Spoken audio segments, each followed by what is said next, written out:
వాళ్ళ వేతనాలు పెంచడం జరిగింది. ఆ పెంచిన వేతనం 30% ఇస్తామని చెప్పి ముందు మాట ఇచ్చిన తర్వాత మేము వెళ్ళాం. ఇప్పుడు సినిమాలలో హీరోలు కార్మికుల పక్షానే ఉంటారు, బయటకు వచ్చేటప్పుడు రియల్గా మాట్లాడలేదు, సైలెంట్గా ఉంటున్నారు. ఎందుకు అంటే వారికి కూడా ఏంటంటే అండి, వారికి కూడా ఎప్పటికప్పుడు హీరోలు ఎప్పుడైనా సరే వారు వర్కర్ సైడే ఉంటారండి ఎప్పుడైనా సరే. ఎందుకంటే వారికి కూడా తెలుసు కాబట్టి వారు కష్టపడతారు, వారు వెనక కష్టపడేది మేమే కాబట్టి మాతో వారు ఎప్పటికప్పుడు సయోధ్యం ఉంటారు వారికి తెలుసు. కానీ వారేంటంటే డైరెక్ట్గా బయటికి రావడం ఇష్టం లేక అక్కడ ఛాంబర్ అనేది ఉంటుంది కాబట్టి ఛాంబరు నిర్మాతల మండలి ఉంటుంది కాబట్టి వారికి ఎప్పటికప్పుడు సూచనలు ఇస్తారే కానీ కార్మికులకి వేతనాలు పెంచొద్దని ఏ హీరో చెప్పరండి, ఎవరూ చెప్పరు.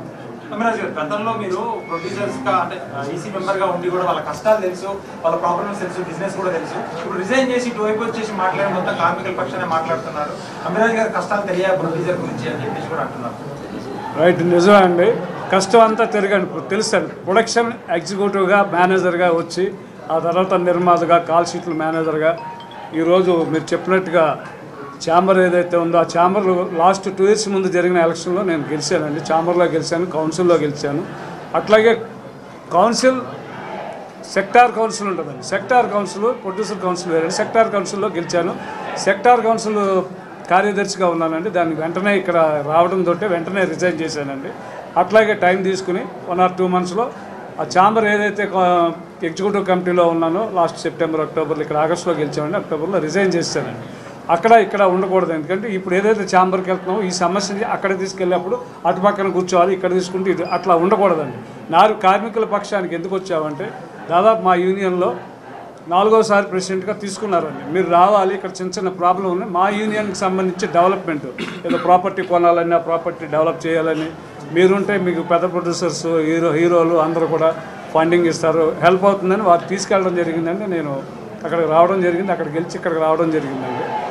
ఎప్పుడు నేను కార్మికుల పక్షాన ఉండాలండి. ఎందుకంటే నేను ఒక మేనేజర్గానే వచ్చాను, మేనేజర్గా ఉన్నాను. ఇప్పుడు ఏదైనా కూడా ఈ 24 క్రాఫ్ట్లు సంబంధించి లీడ్ చేసేది ఎవరన్నా ఉంటే ప్రొడ్యూసర్ డబ్బు ఇస్తే దాన్ని ప్రోగ్రామ్ అంతా చేసేది ప్రొడక్షన్ ఎగ్జిక్యూటివ్ అండి.